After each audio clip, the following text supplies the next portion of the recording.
Good evening, everyone.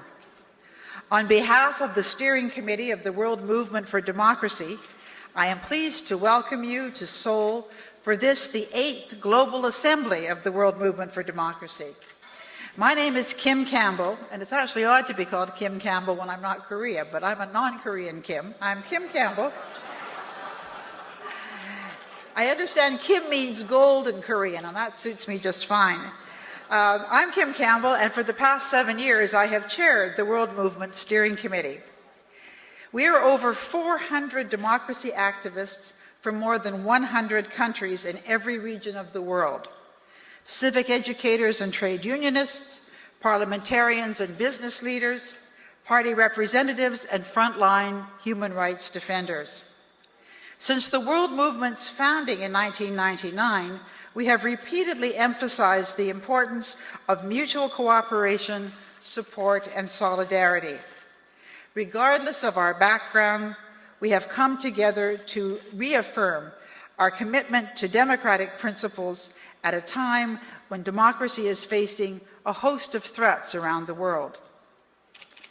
The theme of the Assembly is empowering civil society for democracy and its renewal. You and your fellow civil society activists around the world are at the forefront of challenging resurgent authoritarians, protecting fragile new democracies, contributing to successful democratic transitions, and guarding against extremist movements. We chose Seoul as our venue to recognize and celebrate the remarkable transformation of South Korea from a military dictatorship in the late 1980s to a position today as a regional leader in democracy. We believe there is much to learn from that important experience. At this time, I want to take an opportunity to thank our Korean donors who have helped make this 8th World Assembly possible. Asan Institute for Policy Studies, Hyundai Motor America, Kong Foundation, Korea Foundation, the Korea Foundation for Advanced Studies, the Korean Ministry of Foreign Affairs, Korea Tourism Organization, Pungsang, Seoul Tourism Organization, and the SK Group. Please give a hand to those wonderful organizations who are making this possible.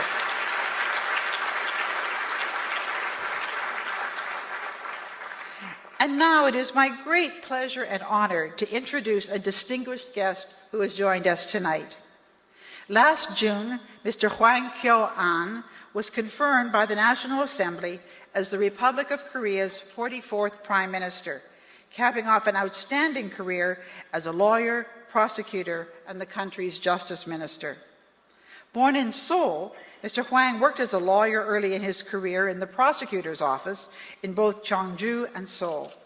He served in many different positions in Korea's judicial system, including as a professor for the Supreme Court's Judicial Research and Training Institute. Minister Hwang also served as chairman of the Election Broadcast Deliberation Committee for Korea's 19th general elections.